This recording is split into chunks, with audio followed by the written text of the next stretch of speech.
Welcome to another episode of the Circle Up podcast. Fired up to be in Pompano Beach. I'm like, where am I? Pompano Beach, Florida.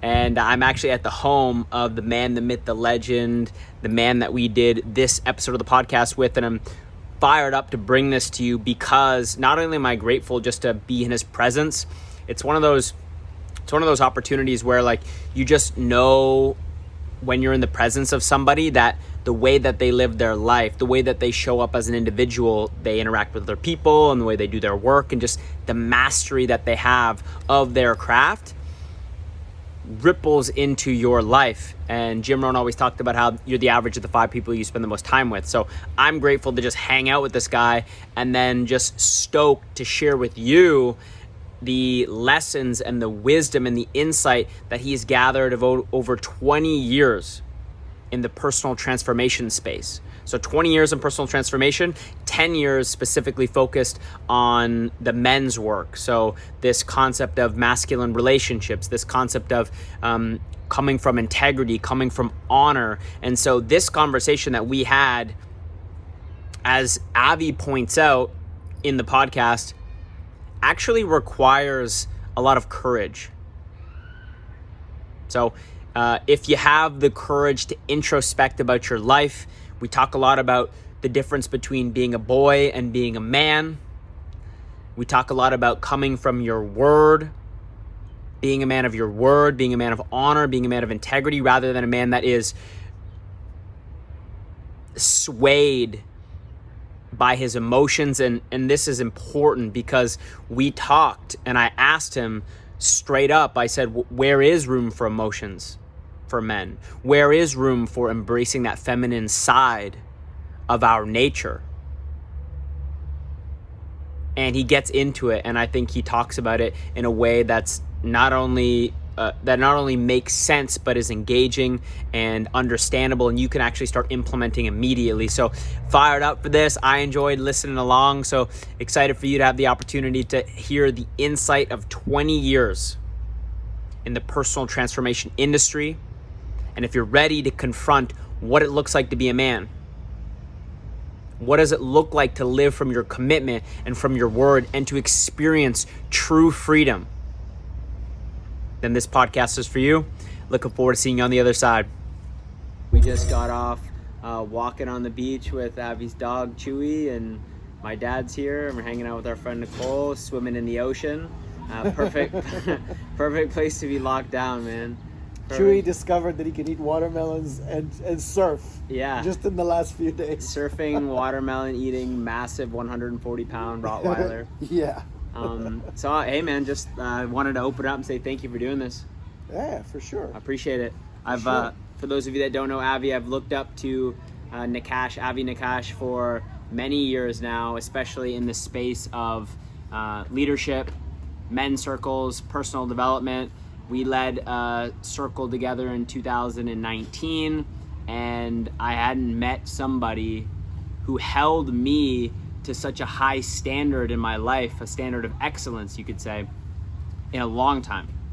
And that's one of the big benefits of being on teams, as we know, is that you have a certain standard for yourself. And oftentimes the benefit of being on a team is that they raise your standard higher than you would hold on your own. So that's how I wanted to start off this episode. This is the Circle Up podcast, where we talk about the benefits of masculine relationships. We talk about the benefits of being on a men's team. We talk about the benefits of identifying who it is that you want to be as a man and then taking steps towards it. So my first question for you is just, how did you get involved in this space of character development, personal development, men's circles? Like, where'd that start for you? Well, it's been 20 years. I did my first transformational program in August of 98. 98. Yeah, because a man gave a shit about me, and I didn't even realize that he was more committed to my life than I was. Oh, wow. And I only discovered it later when I finished the weekend, how much this man really gave a shit. Yeah. And was committed. I never experienced it in my life. I mean, my parents had an agenda. They took care of me, and that's normal. but a complete stranger that cared enough to take me to an evening and insist that I register.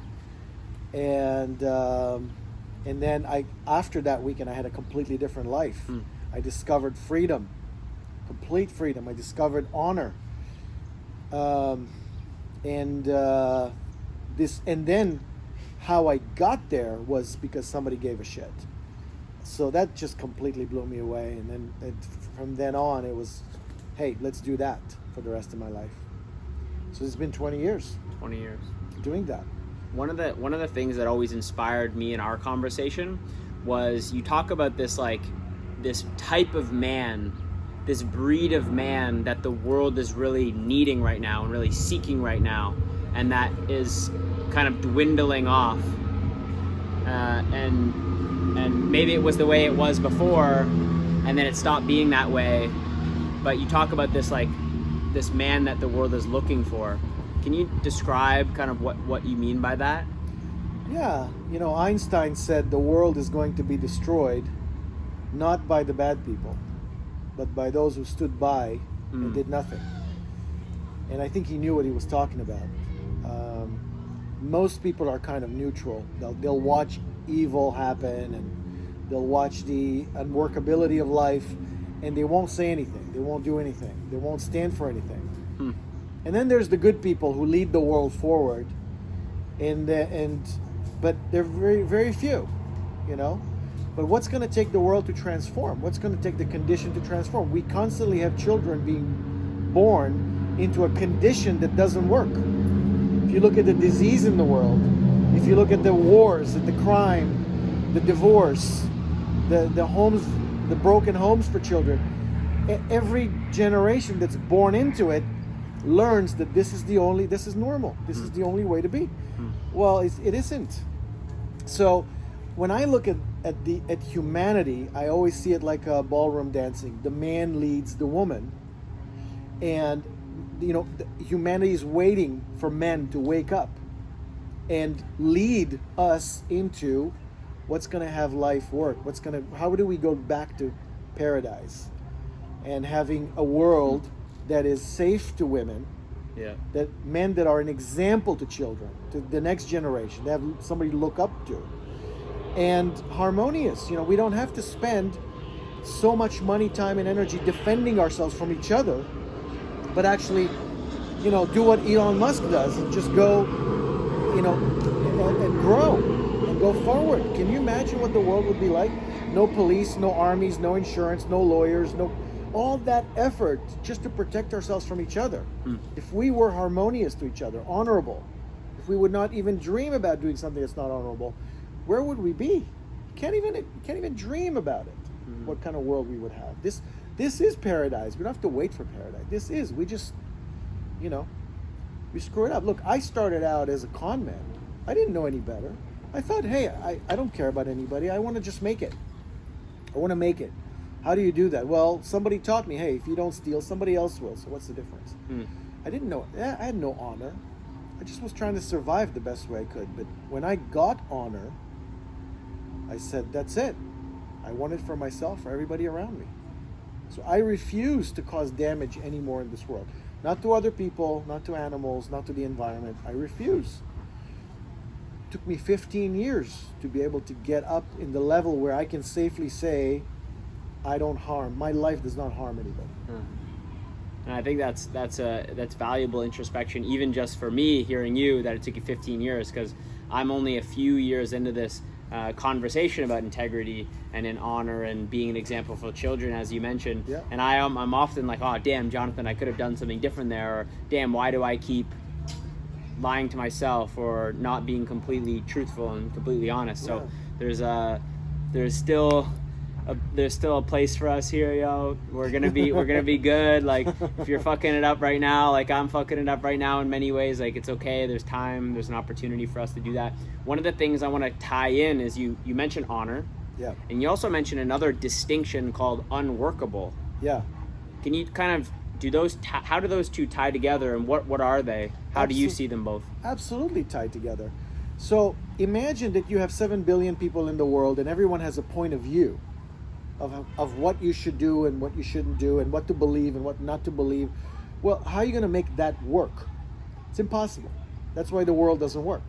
Everyone's pulling in different directions because what leads their life is their opinions, their beliefs, and their feelings. Oh, I feel like marrying her today. 3 years later, I feel like getting divorced. Well, how is that workable? Very few people are related to their word as what leads them in life. Most people, by far, are related to how I feel, what I believe in, what my point of view, and they don't realize 100% of your beliefs, point of views, and feelings are inherited. You never sat down to create a belief. You believe what you saw, your culture, your family, your neighborhood, the books you read, your YouTube videos. They were inherited from someone else.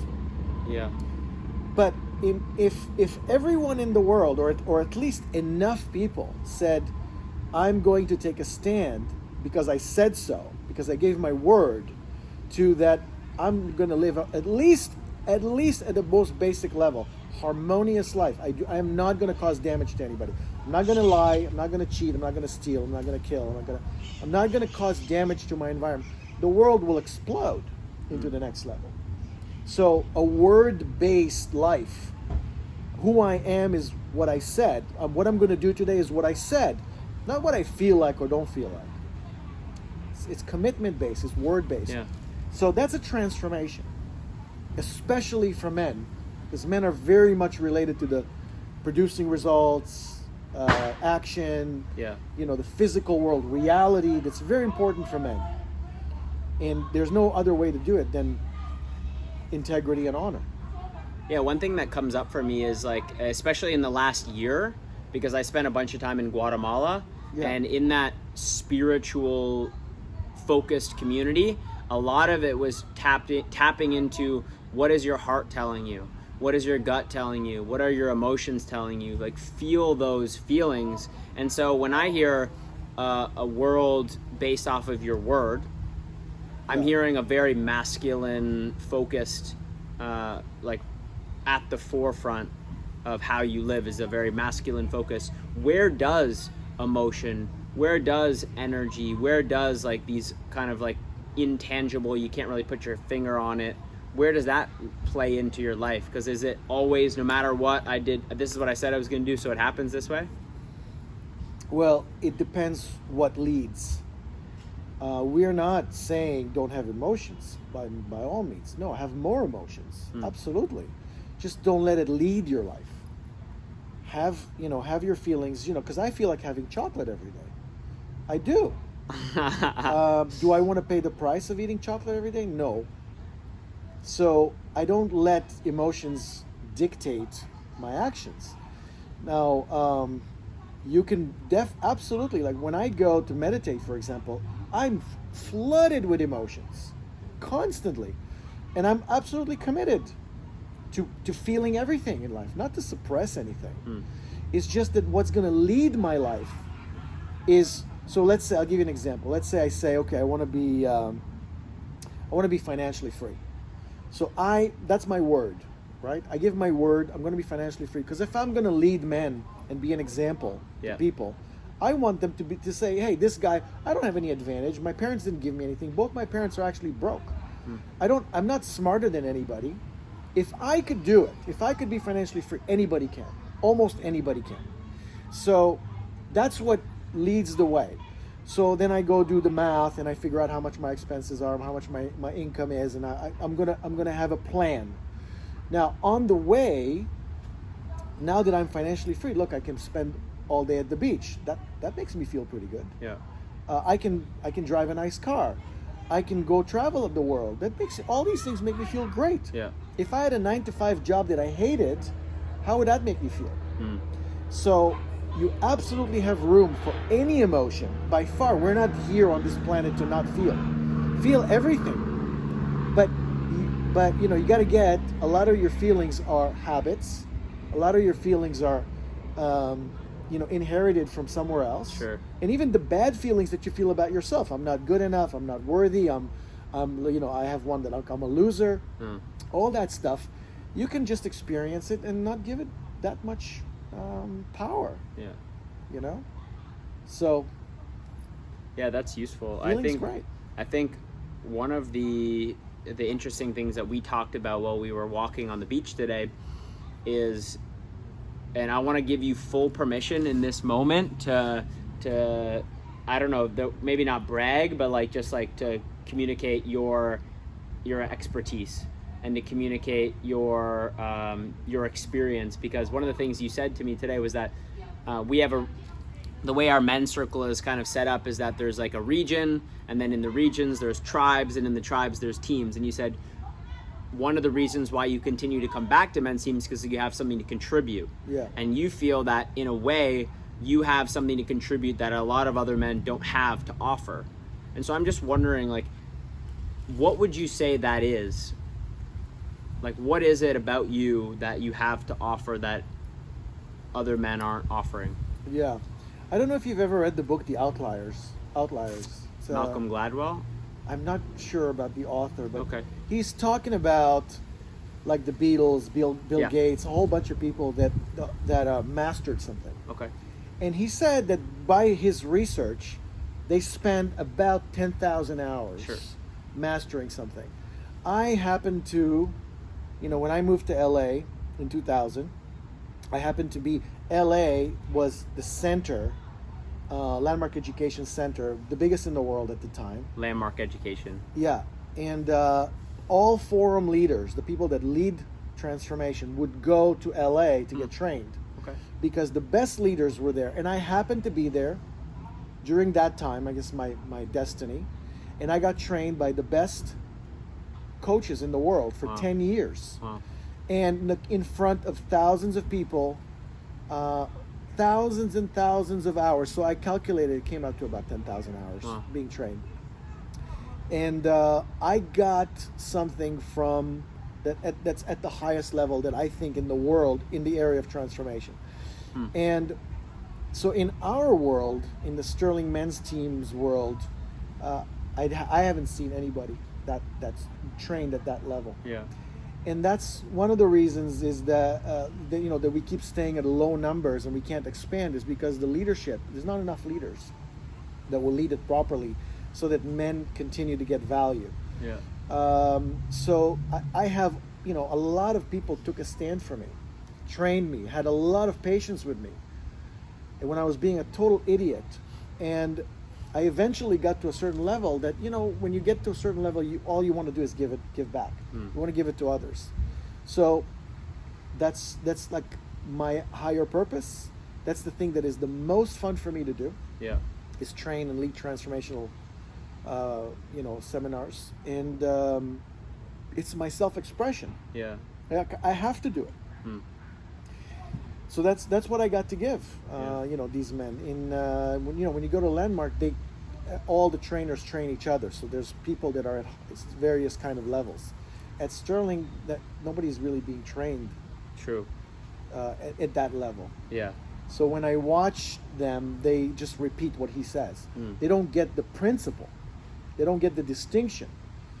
And so what I want to do is I want to train other men to be able to lead, so that it continues. Yeah. Yeah, I mean, I don't know how old he is now, but he's getting up there. Yeah. So somebody's going to have to, if the philosophy is going to perpetuate itself, somebody needs to be able to deliver it. Yeah. That's a great segue for me, because one of the things that you were planning on doing in Canada, which obviously isn't happening since you're in Florida, if you want to get into the reasons why, it's essentially because Canada's closing the doors on anybody leaving the country. So we needed to leave before they did that, and fair enough. One of the things you were going to do was create this training called Game Day. Yeah.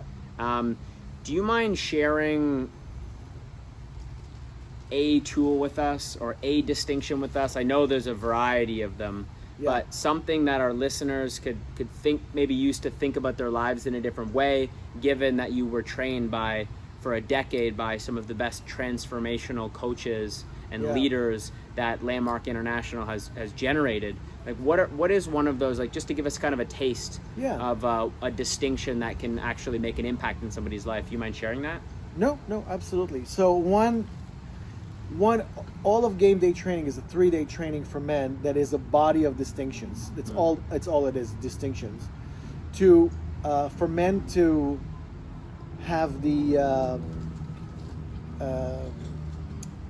what's it called, the passageway to going from a boy to a man, right? The rite of passage. That's what I was trying to say. From a boy to a man. From a boy to a man, yeah. So we say males are born and men are made. You ask any woman that's out there dating and she'll tell you most of the guys out there are boys. Wow. I mean, women know that. And a man is somebody that has some kind of a word that where he says something and he does it. But most males today live from their feelings. So one of the distinctions we call amateur versus pro. What's the difference between amateur and a pro? So first of all, a lot of people want the results in life that you need to be a pro to get. Yeah. However, they're amateurs in that whatever area of life, whether it's health, whether it's money, whether it's relationship, whether it's family, whether it's whatever that is, you cannot get professional results. Professional results by being an amateur. So it's very useful to know, well, what's the difference? What's the difference between an amateur and a pro? So I used to be in construction, and imagine people would call us and say, hey, build a deck in the backyard.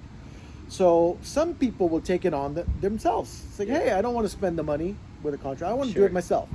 So, hey, I'll figure it out. So then they go out when it's nice weather and they start to build. And then the next day it's bad weather, so they stop. And then the next day they don't feel like getting up in the morning, so they don't. And then they just kind of look at a video and just do their best. And that's an amateur, right? A pro, if he's really a pro, he's going to tell you what the price is going to be. He's going to show up every morning. He's going to do. It doesn't matter how he feels. It doesn't matter what the weather's like.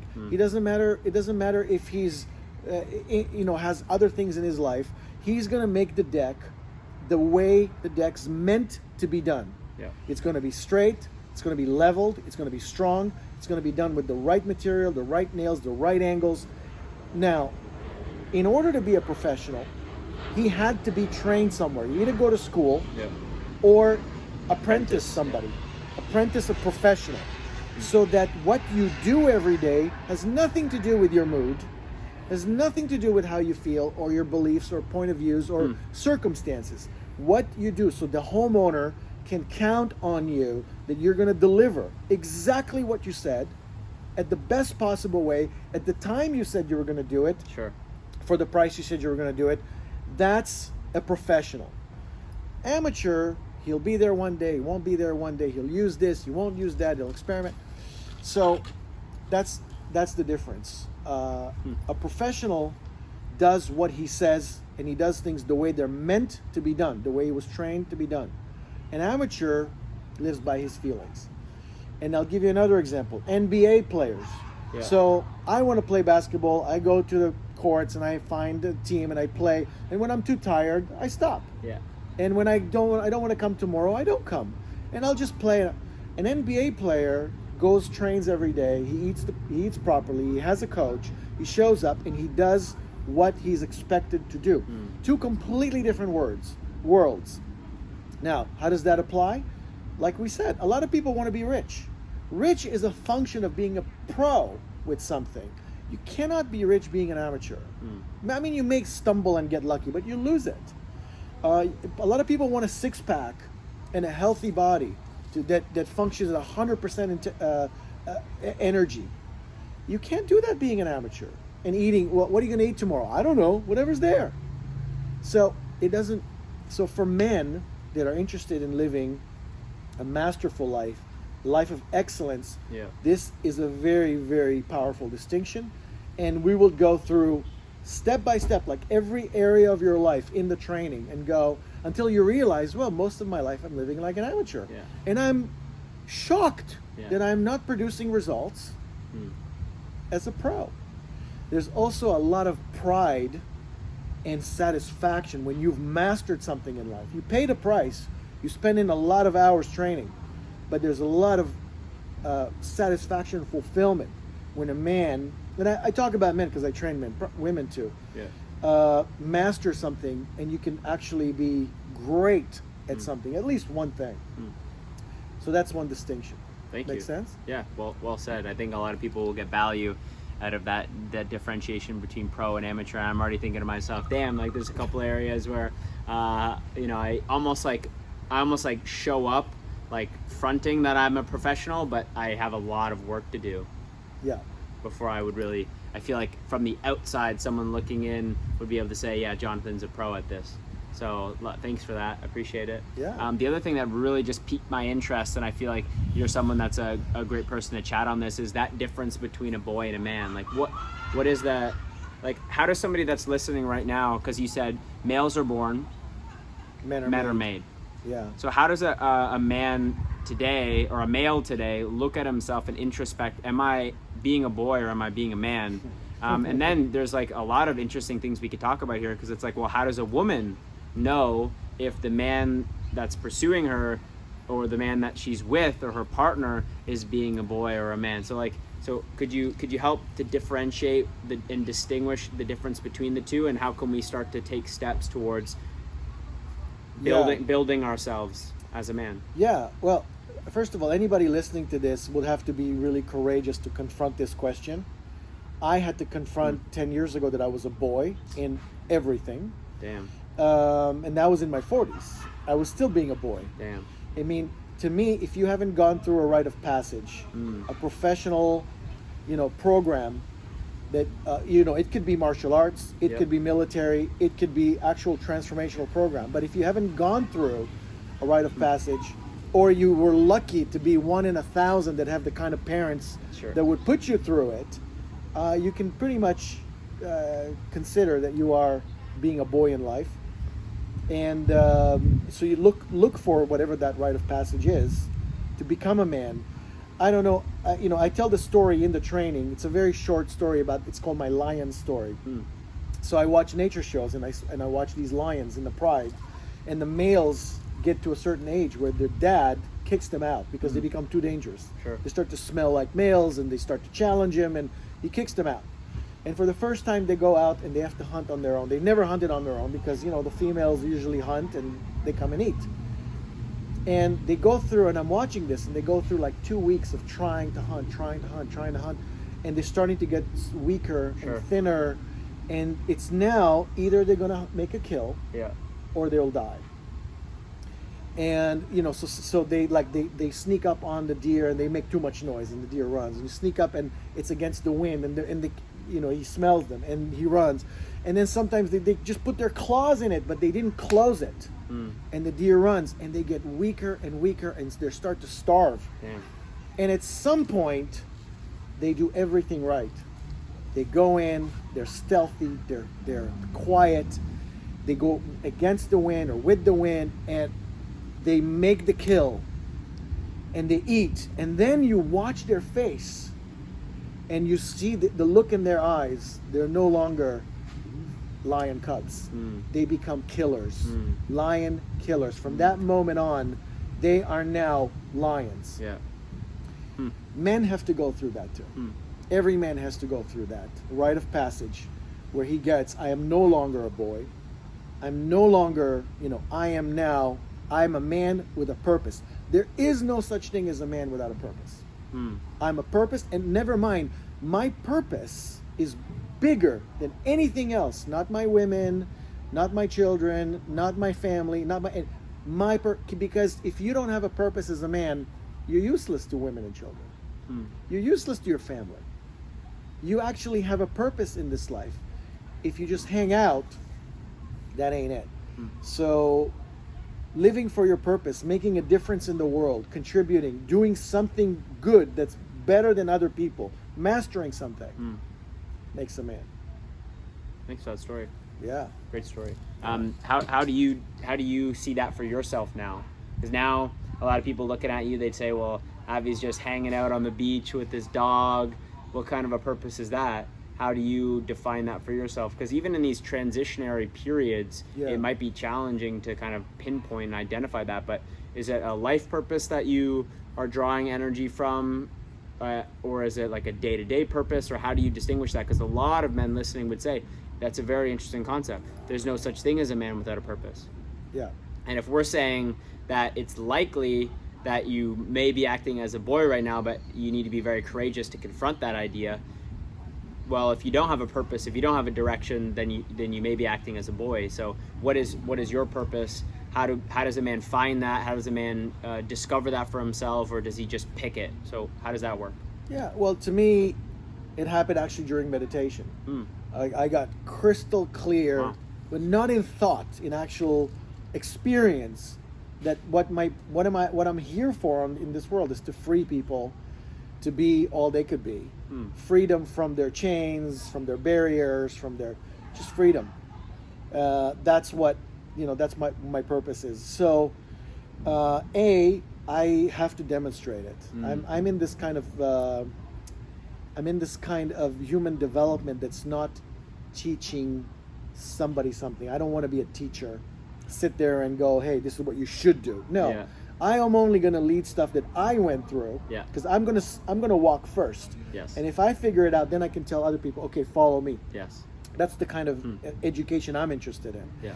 So, for me, every day, living for my commitment, whether it's my health, my money, my relationships with my family, friends, women, I have to demonstrate it every day. So I live for my commitment.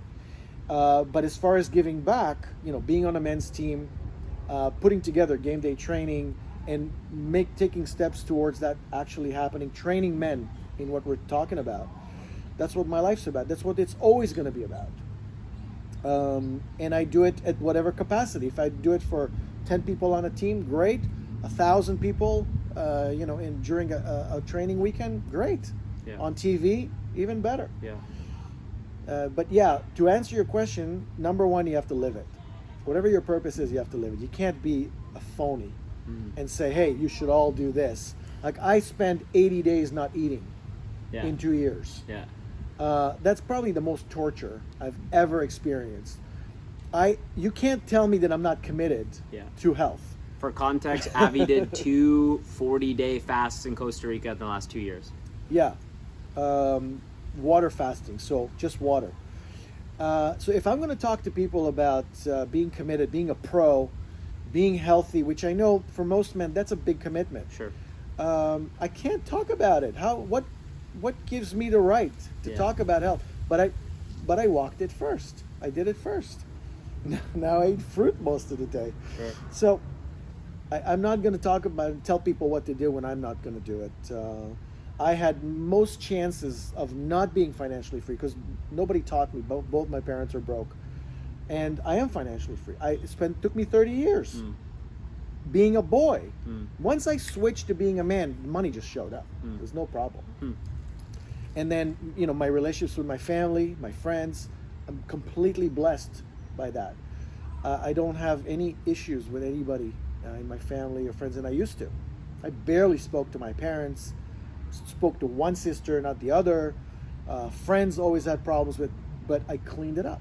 Cleaned it up and cleaned it up and cleaned it up. I do not do anything anymore, or at least that's my intention, that will cause damage. Not with my words, not with my actions, and if I cause damage, I'll call and I'll clean it up. I'll say, hey, I fucked up. My bad. What do you need? What do we need to do for me to clean this up with you? Yeah. So I've done that a lot. I had to clean up a lot of things. That's the kind of world I want to live in. Can you explore that a little bit more? Because I think that's a prevalent challenge in our culture, as people are holding on to things that people have said, things that people have done, maybe their interpretation of what was said or done, and they haven't been able to let it go. They haven't been able to forgive. And you talked about cleaning up something. So what does cleaning up mean, and when would it be useful for somebody to clean up? Like, how would they know whether or not a cleanup would be useful? Yeah, well, the moment you get committed to a life that works, you now have to confront what doesn't work in your life.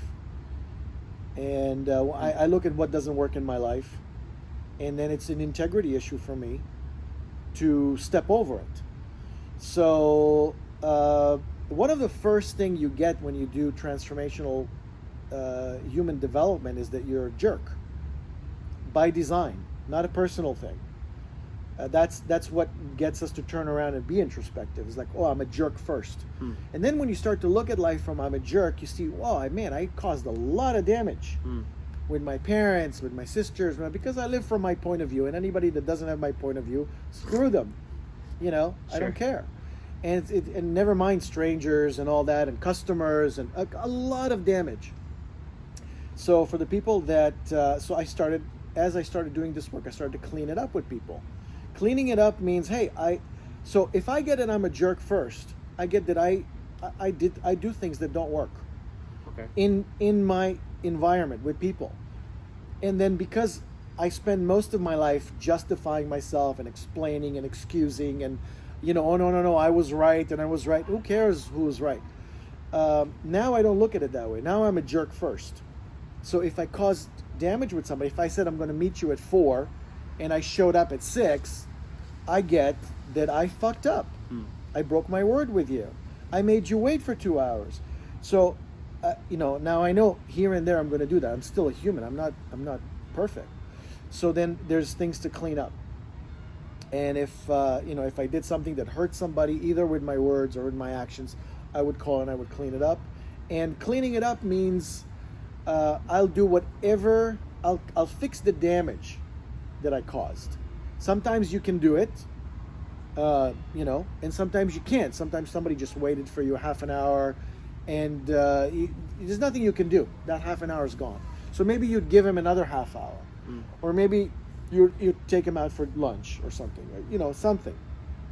And if I know that I did things in the past for my parents or something like that, I would take an opportunity and have a talk with them and say, hey, I know what I did, it just didn't work, and stupid, and I apologize for that, and whatever it takes. In our environment with the men's team, we do consequences, just to acknowledge, hey, I fucked up, I broke my word. Not necessarily have to pay anybody anything or give anybody anything, but just to acknowledge that I screwed up. Sometimes, most of the time, I think it's enough to just acknowledge, hey, I screwed up with you, without any loss of power. I didn't screw up because I'm a bad person. It's just a function of my life that I caused some kind of a damage with you, and I can clean it up. I have no ego about it. I fucked up, I'm cleaning it up, and I'm going to move on. And if I'm up for a big life, I'm probably going to fuck up a lot more. Yeah. But that's fine.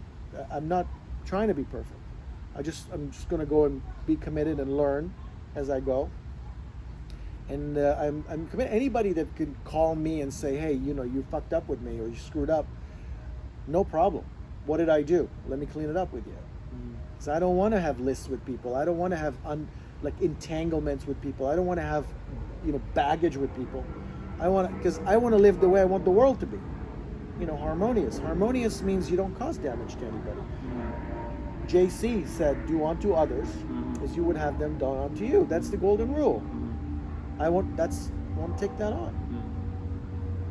It's like that. One of the last questions I've got for you here is about a concept called context. Yeah. It's essentially, I'll let you explain from your perspective, but like the way you look at the world, right? The way you interpret the world. And you mentioned right at the beginning, so I want to come back, about how a lot of the way we look at the world is inherited. Yeah. Yeah. And so I was wondering, as we kind of close this off, for food for thought, as people take this away and they're introspecting about their lives, is like, well, if most of the way that I live my life is based off what I've inherited, and so the way I look at my life is through what I've inherited, then what can I do to not, what can I do to choose my life?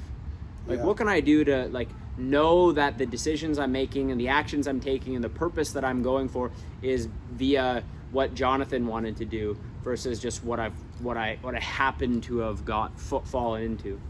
Yeah. Well, that's a whole workshop. That's a whole workshop. Even the desire to not have your life be inherited is inherited. So you're asking to come out of jail, but only coming out into another jail. So that's why I wish I could tell you in 5 minutes how to do it. It takes about 40 hours of communication to come out of it. Wow. Context is I mean, in context, so you can divide the universe into two: content and context. Content is this, like this is a piece of content. Sure. It has a beginning, middle, and an end. It exists in space and time, and it's got a border, like it's got an end. So where this ends, something else begins. Sure. That's content. Context lives in the world of everything, nothing. It has no end. Context is everything, and nothing is also everything. Nothing is not a thing. So context is everything. Now, why is it important to us? Well, the context gives us everything we think, everything we feel, everything we do, and everything we have. It's all, you cannot, anything that you have in life is a function of a context that you have. There is nothing's in your life outside of that. So if you want to have a transformation, in other words, have the possibility of another life, maybe, put aside the things you don't want in this world, and actually include things that you do want in this world, you can't do it long term without a shift in context. In order to shift in context, you have to see the context that you're in. You have to be able to own, I'm already in a context, and that context is inherited. I never sat down to create a context. Yeah. I wake up into the same context every day. The context gives me, imagine like a yellow sunglasses. It makes me see the world yellow. Sure. You can't not see yellow. Sure. Now, you've been seeing yellow for so long, you don't even know it's yellow. It's just the way it is. Sure. So transformation is removing that yellow sunglasses and actually creating a new context for how would I want the world to be? How would I want my world to be? And then all of a sudden, everything will show up differently. If I said right now, find orange, you'll see orange all of a sudden. If I say find green, you'll see green. It's whatever you shift the context, all of a sudden it'll show up for you. Okay. So, but it's a whole process. Yeah. It's not something you can do in a minute. Yeah. But the beautiful thing about context is the moment you see it, it disappears from being everything, nothing, and it becomes a thing. So it disappears from running your life. And now, when your default context disappears, you can actually create a new context. Context creators, you now, instead of being at the effect of life, you start being at the cause of life. There's two different types of human beings: creators and reactors. And if you're not trained, you live your life reacting to life. If you ask people, where are you going to be in a year? Most people will say, I don't know, wherever I'll be. Yeah. People who create their lives, they know where they're going to be. At least they know where their commitment is. And they know that they are nothing but a function of their word. Everything else is inherited. Everything else is made up. Somebody made it up, living somebody else's life. So these are all good news. Very good news for human development. Yeah. Yeah. Well, this podcast, the purpose of this show is to expose people to this different way of looking at the world, where we're gathering together on men's teams, we're introspecting about our lives, we're talking about masculinity, what it looks like to be a man, what it looks like to have a purpose. And so as someone that's been on men's teams for the last decade and who's actually led a Circle Up program before, how would you describe the Circle Up program to somebody that's never done it before? And would you recommend it to Well, I think any man that is committed to living a life of mastery, excellence, being a pro in life, doesn't want to just float along or be a leaf in the wind, like a little boy that the wind goes this way, they go this way, the wind go. You want to be trained as a man. Right now, currently, I don't know anywhere else to go than that. And one of the most beautiful things about it, it's led by men that are strangers to you, that give a shit about you, and they're not being paid. That's also part of the world that I want to be part of. Is that kind of a world when men contribute to each other, when men are not competitive with each other, they're actually contributing to each other. creating safe men for women, creating men that are example for children. That's the kind of world that I want to live in. And I paid lots of money in my time for that kind of stuff. Right now it's offered practically for free by men that care and are there for you face to face or on Zoom, whatever. I think you can't beat it. You can't beat it. It's a must for men. I've led it many times, and it's a lot of fun too.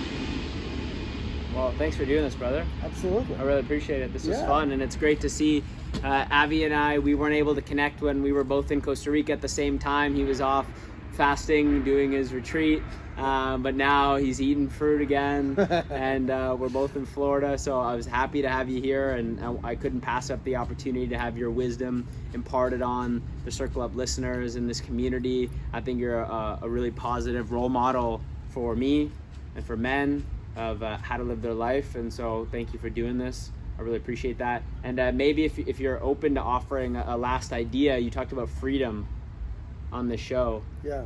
What does that mean to you as we close off here? Well, I mean, freedom is living a committed life. I used to think that freedom means doing whatever you want to do. It's the opposite of freedom. It's being a slave to your addictions, habits, behaviors, beliefs, all that stuff. Freedom is living from commitment. For making a difference for your life, making a difference for other people's life. To me, that's freedom. And winning the games that are important to you in life. Even like health, for example, takes a lot of work to be healthy these days. But being free in your body, the body that can do anything you ask it to do, that has energy, that is not dependent on a drug to survive or to live, that's freedom to me. That comes with commitment. So to me, it's one of the highest values that I have. Like freedom and fun kind of go hand in hand for me, as the highest value. And I want that for my family, for my friends, for my community, for the world. Let's do it. Perfect way to end the show. We're going to transform life. We're going to live a life of commitment so that we can experience full freedom as only a man can. As only a man can. And have a bunch of fun doing it. So this was fun, man. Awesome. Thanks for doing this. My pleasure. Appreciate it. Thank you. All right, till next time, y'all. Don't man up, because you can circle up. You can come together in community. Whatever it is you're tackling, whatever it is you're struggling with, there are communities and circles and spaces designed for you to bring them there so you can introspect about who you are as a man, where you want to be, and then eliminate the barriers holding you back. Love y'all. Much love. Talk soon. Well done. We did it. We did it. Let's go. Chewy, we got some featuring Chewy snores throughout. Well done. I suppose you could say this is the other side. Maybe I should turn the camera. Now we are officially at the other side.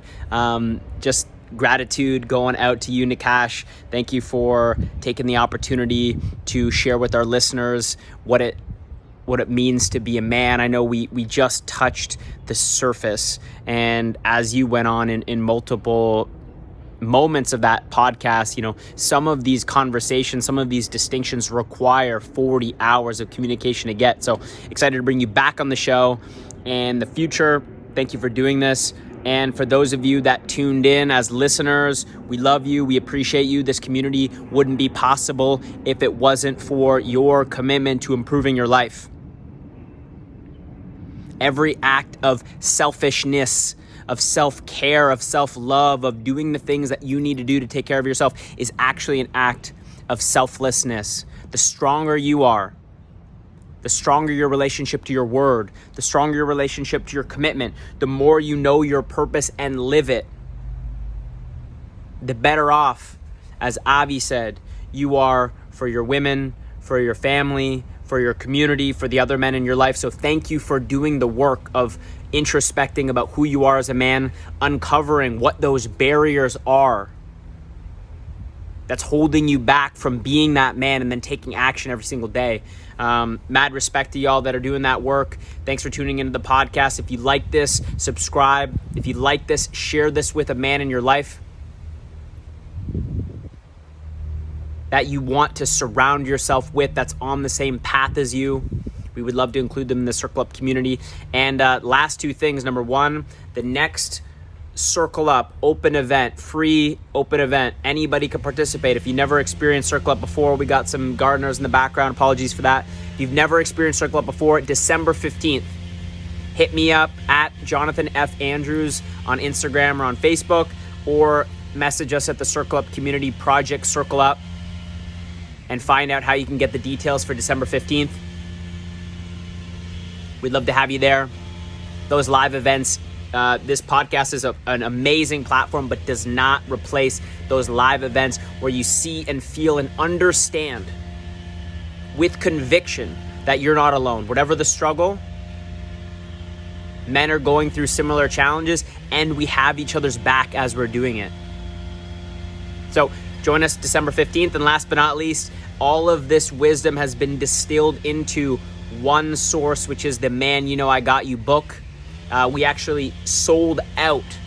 We sold out of our first print run. So it's available now on Amazon. And I think personally that it is a phenomenal gift. It's a symbol that represents to a man in your life that you're there for them, that you care for them no matter what they're going through. You have their back. And it's a great conversation opener. So whether you want to put it on a coffee table, on your bookshelf, in your library, or like I said, as a gift to a friend, it is the perfect way to remind the people that you care about that no matter what they're going through, you have their back. Love to y'all for tuning into this episode, and we will see you on the next one. Thank you very much.